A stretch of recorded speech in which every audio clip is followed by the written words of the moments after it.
share with us your employment at Sandyville School? How did that even come about for you to get hired there? Well, when I left college, I went to the county superintendent. T.C. Knapp was then superintendent, and he had this job at Sandyville because the person who was there had decided to leave for medical or whatever reasons, I'm not sure. And he had the job, and so he hired me to get it and to do it, and I just took it. And that was my first year out of college.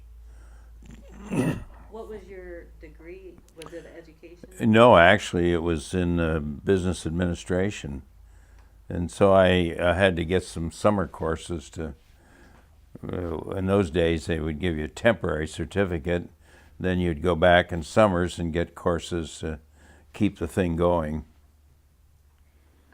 Tell us again so we could get this on tape because this was cute about how the division of the grades and everything. Well, yes, they had at Sandyville. There was 6 grades.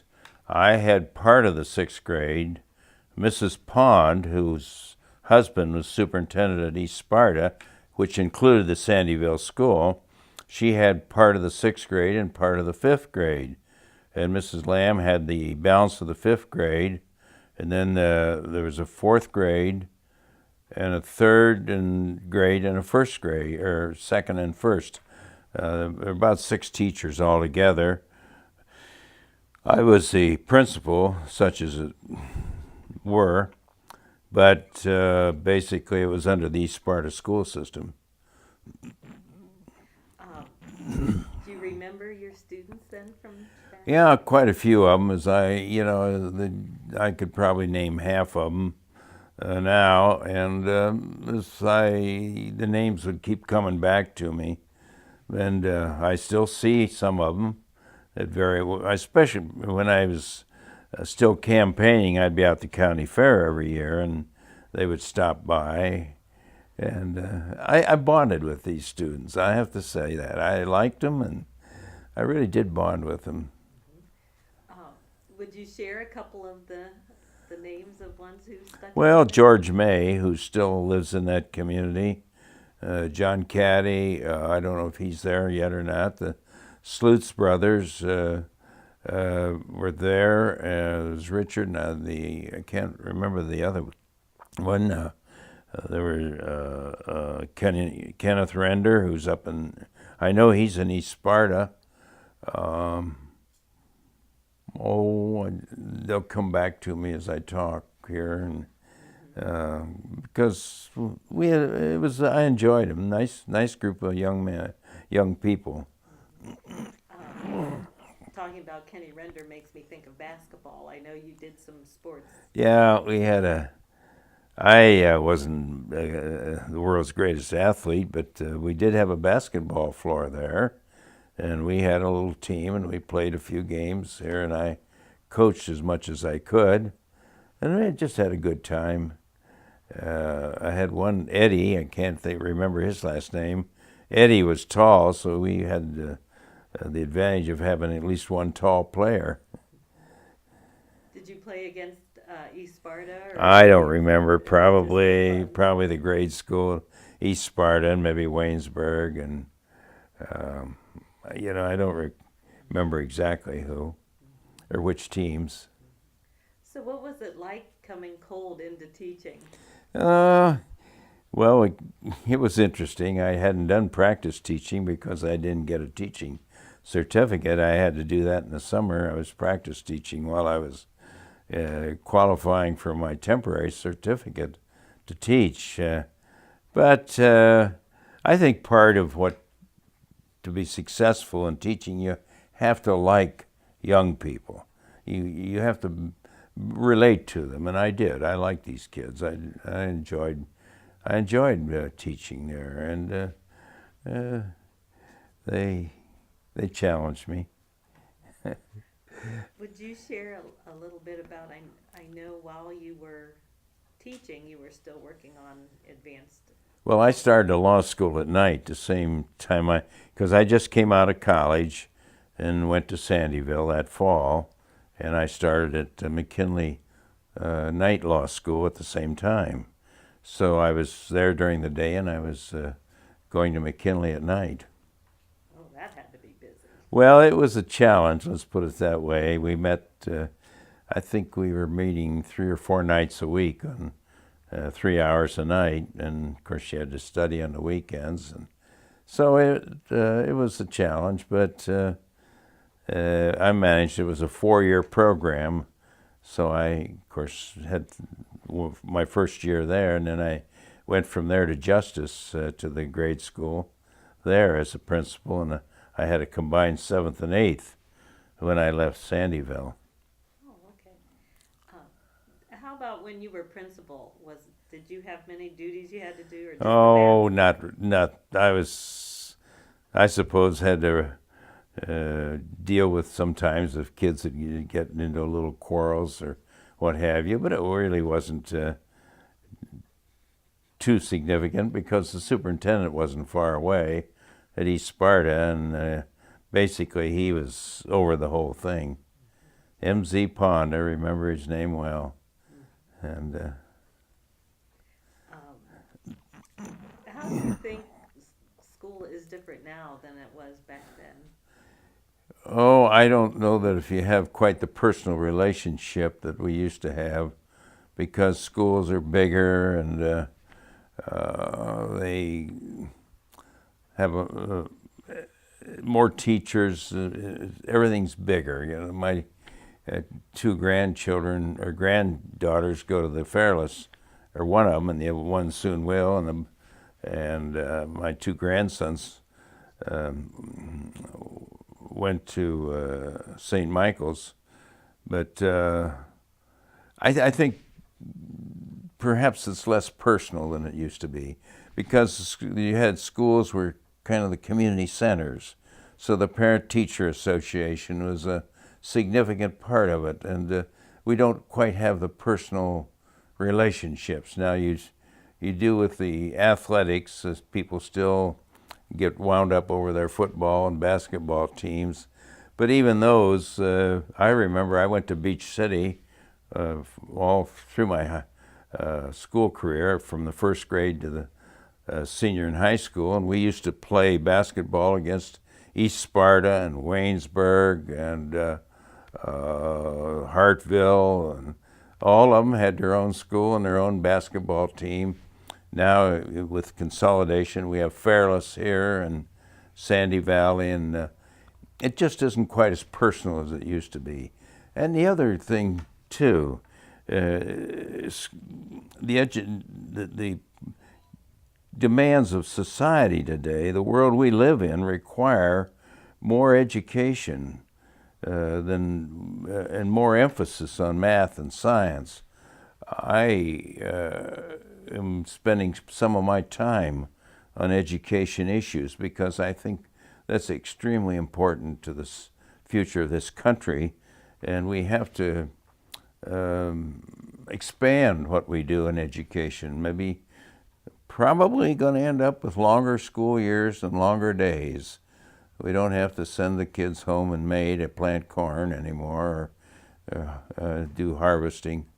And as I've done some special studies on education since I left the Congress, and I am more convinced than ever that we need to put a lot of emphasis on that, because our young people today are going to compete in a world tomorrow where India and China and Taiwan and Korea are putting so much emphasis on education. As one noted person said, when I was a boy, my competition was across the aisle at the school, or from my village to the next village. Then the competition was statewide and then nationwide. Now it's worldwide. So that the student graduating from Sandy Valley is going to compete for job, for standard of living, and so on, with students in India and China and all these other countries, and it makes it a different world. Even some of the things we read in the yearbooks going way back, especially East Sparta, they did yearbooks every Yes, year, yeah. where record of what they did. So many of the students, if they weren't education minded, by ninth Well, grade, they were leaving and working in the tire plant. believe me, I was chairman of in the Congress. I was chairman of the Appropriations Committee for 6 years that had among other things, the Department of Education budget. And so I really got into it. And one of the things that really concerned me is the dropout rate. And even today, it's 30%. That puts a real penalty on it. Can you imagine that 3 out of 10 of high school graduates or high school students do not finish? And here's another a fact. 85% of the inmates in the penal system, local, state, federal, etc., are dropouts because they are not able, not all of them obviously, but some are not able to gain what they want in legitimate ways. And that's a real challenge for us, and that rate doesn't drop. And then the other thing that troubles me, and that is that the standards in testing compared to other countries in the world, we're running roughly about number 17 or 18. Used to be we're number 1. And that has significance for the future. Great significance, in fact. And I'm concerned that our standard of living, what we have come to accept in the United States as almost our birthright, if you will, in jobs and income and so on, may be in some measure of challenge from other countries. So the competition is around the world. And education has to recognize that. And we need to take a look at how we can upgrade the value of education for students and eliminate the dropout rate as much as possible. Because what happens is that if they don't get reading skills in the first, second, and third grade, they're going to have a problem in the 7th, 8th, and 9th grade. And that often leads to the problem of dropouts.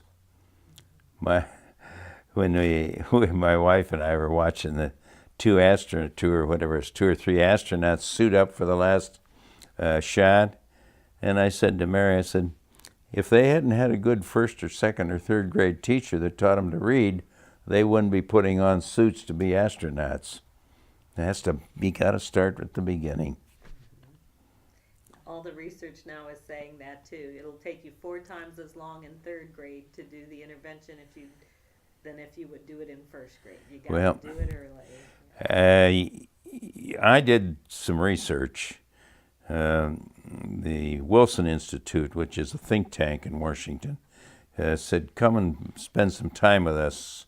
So I was there for 4 months this year since I retired, and I picked my topic as education. And there have been all kinds of studies about reforming education. We come up with probably 25 at least, and there must be 100. But you know what? It all boils down to the teacher. And when I go out to give speeches, I said, how many of you had a teacher, maybe 1 or 2 that made a difference in your life? And all the hands go up. Because teachers are so vitally important. And when I was at Sandyville, we had a good staff. Every one of those teachers were dedicated. They loved those kids, and I think that was one of the values of the smaller schools, that they were a little more personal. What a wonderful thing that you got to get that experience of actually teaching in a school before you moved on to, look how that. Well, it was very helpful because I had 7 years. I had 1 year at Sandyville, then I had 3 years at Justice, where I taught a combined 7th and 8th grade, all the subjects. There were 4 teachers in 8 grades. So there's a 1st, 2nd, 3rd, 4th, 5th, 6th, 7th, 8th. And I was the principal, and it was an independent school district. So as principal, I was in charge, and I coached the softball team and the basketball team. And then I had 3 years in Canton Township at Prairie College, where we had a 20-room school. And one of the things I would do sometimes, if one of my teachers were sick, because I didn't have an assigned classroom, I'd substitute. So I'd been in the 1st grade and 2nd grade and every grade. I wanted that experience. And, it does help you. And it was very useful to me to be chairman of the Education Appropriations Committee, to have had that background. Oh yeah, definitely have to have been in the trenches to really understand. Well, you knew that when you gave money and committed it, you knew what the impact might be downstream. One of the things I got put in the bill was that we put money in so that local school districts could pay teachers who would go in the inner city. This is like a Cleveland or Columbus or Cincinnati, a little extra money, because you need to get the good teachers, because these are the kids that really need it. And that program's still going. But teachers, I always say to the groups when I speak to a Kiwanis or Rotary or whatever it might be, I said, thank your teacher. I even wrote letters to a couple of my grade school, or a couple of my teachers from grade school and high school. Unfortunately, some of them, many of them aren't living now, and said, thank you. Any other memories of the school? Did anything funny happen, or you didn't have it? Well, I do one thing. I bought a new car when I was principal, or when I was there at Sandyville, and it was a convertible. And of course, boy, those kids thought that was really the hotsy-totsy, They call me Mr. Regular. I always got an R on the end. Mr. Regular just got a new Studebaker convertible, and they thought that was pretty nifty. And that was, well, we just had good experiences there. It's I can't, just recall any particular incidents, but it was a great fun year, and I still look back with pleasant memories on Sandyville and the students, and I always am glad to see them. In fact, the class that moved on up to high school from there invited me to their reunion, and we couldn't make it. I wish I could have, because I knew all the kids pretty much at that time by first names from 1st grade up to my class, because basically I like kids. Basically I like students, and I really enjoyed bonding with them. I was by there the other day, and I thought, I don't remember ever seeing a playground there. Did they have a playground? Oh yeah, we had a playground. Yeah. We had the full scale of everything. It's there's a lot to be said for those schools. They were, I think they had a more personal relationship with the community and with the teachers, and everybody was kind of part of the program, and the PTA was a very active organization. I think these schools today have more difficulty getting PTAs to.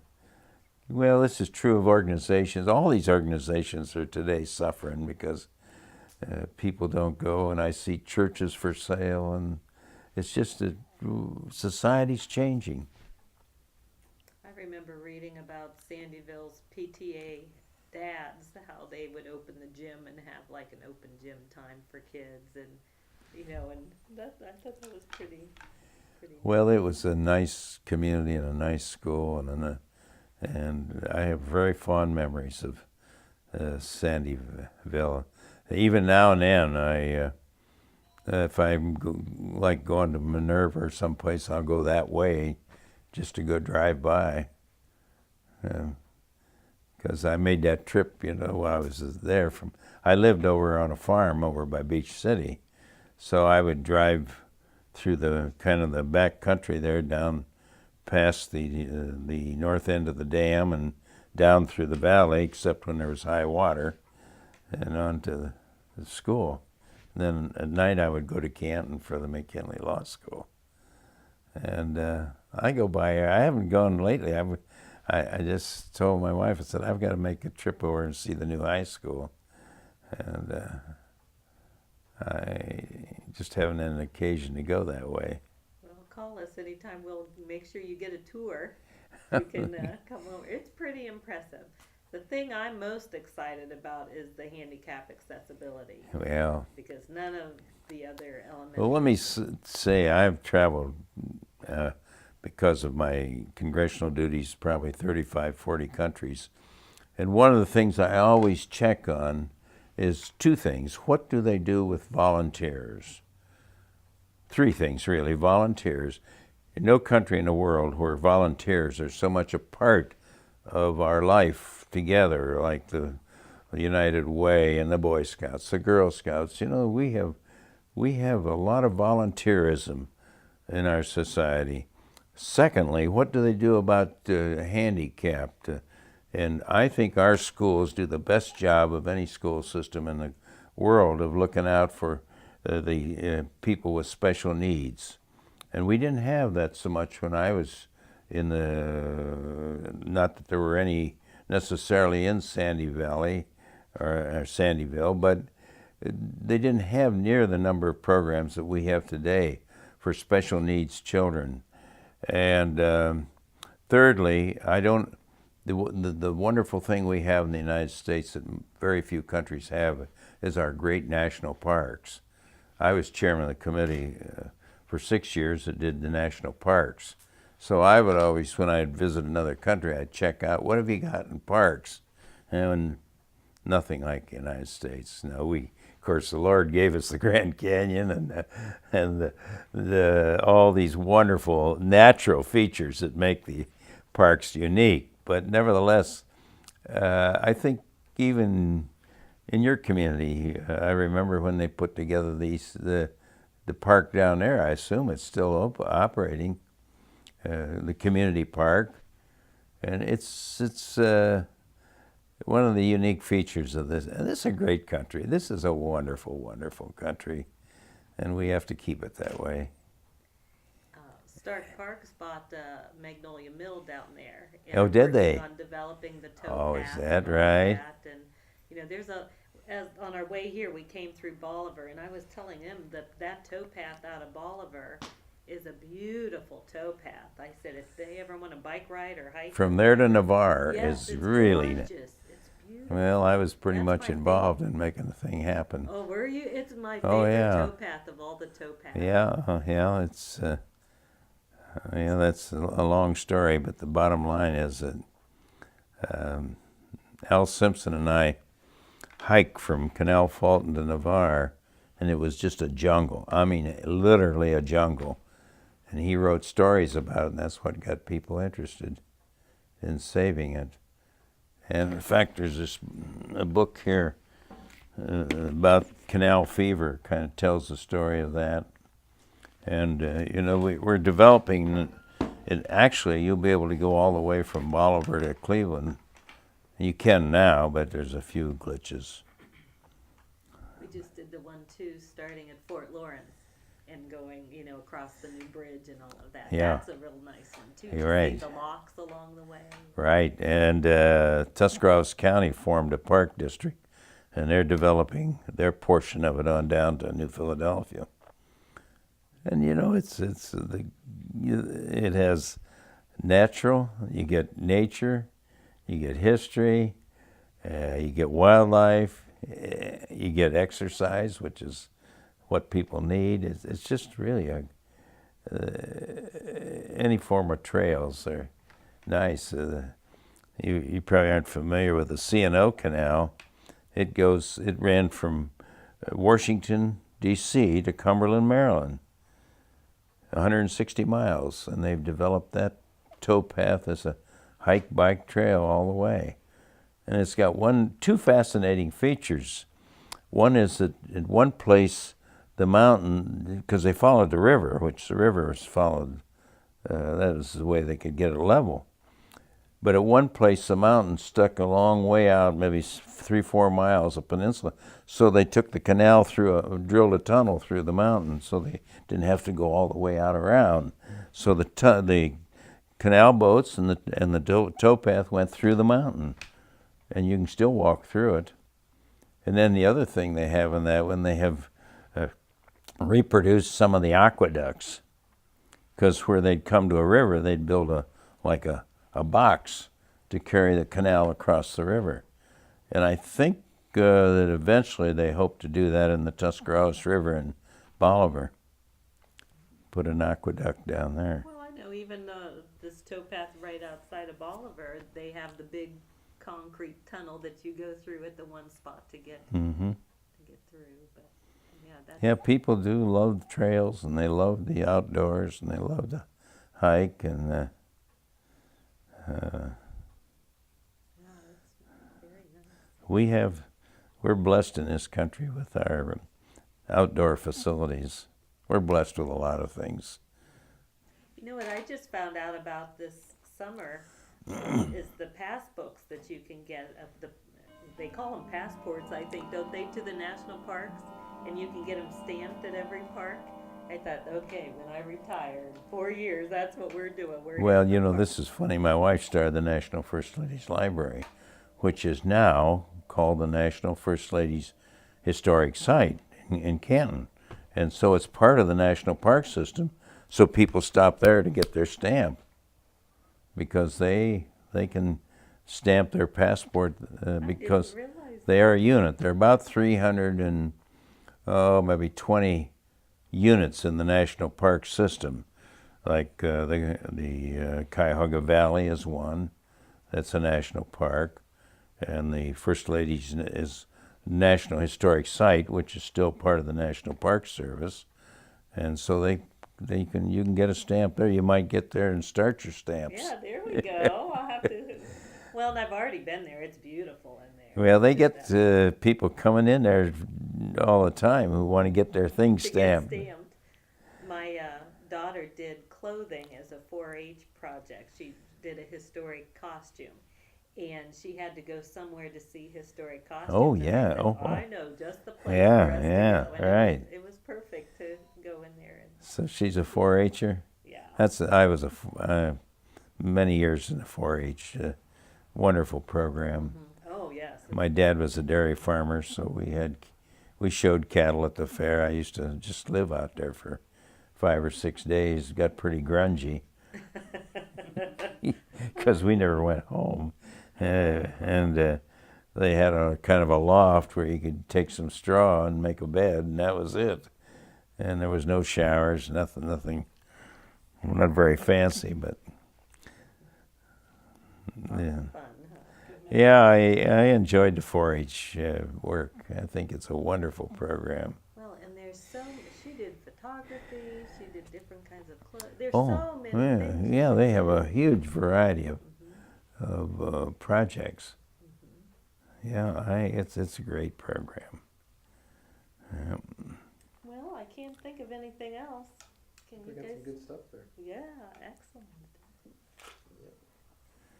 Well, it's Can you think of anything else, Carmi? No, but I just heard him say that he coached softball, and that made me. Oh yeah, interested. Carmi's one of the coaches for Sandy Valley's softball I team. did. do ya? I'm the JV coach. for the high school. Oh, wow. High school, yeah. We went to state last year. You did? Yeah. This the girls team? The girls. Girls softball. Wow. Yeah, it was Boy, you're serious. Yeah, Yeah. yeah. Well, I think sports are again kind of an American tradition. Although soccer's gotten big in Europe in these days, and soccer's really catching on in the United States. Mhm. Do you have a soccer team in Sandy Valley? You know. You don't? Well, They tried to start one. Lagoza tried to start Mhm. one a while Couldn't ago. find the interest in our area. well, it's kind of different locales. I guess it's what. Yeah. It's big in some of the bigger. I know Division I schools have a lot of, like Jackson and those guys. They have. It's very popular Mhm. there. Yeah, I think you have to start them younger. to get Well, that you know, interest. I have a 7-year-old or second grader. She's in soccer now here in Fairless, Yeah. but it's not the school organization. It's just in the community. And then her sister, who's 4, is also she. She just kind of wanders around out there, but theoretically she's a soccer player too. And they, It's fun. I think it's wonderful what kids can learn by playing sports. I in agree. life. I agree. I agree. I think my daughter she played for Sandy Valley as a catcher. All 4'11" of her at the time, but she's a little bit bigger than that now. In the softball team. Yeah. Well, amazing. it is a wonderful experience for kids. Mhm. Do you do this professionally or just? I do. I do mostly sports. Do you work out of Canton? Pretty much out of Canton. I do Indians baseball, Well, do you? Cavs basketball. You haven't had too much fun with Indians baseball this year, No. Not too or much. for that matter, Browns. I don't know if you have the Browns, but they're not I much did better. The Monday night game. I What? actually worked over there Monday night. And, I see the Lions beat them. What, 1 point? I think it was in the paper today. yeah, that's right. That's right at the end there. There's no time left on the clock. Well, Frank's a New York fan anyway, so. No. what's that? My wife is a New York Oh, I Yankee thought you fan. were too. I thought you were a No. Yankee fan. Oh well, she had a good year then. She did, yes. Somebody said it's good to be a Cleveland Indian fan because we get to see our players in the World Series every year. They just play for other teams. Yeah, that's right. Yeah.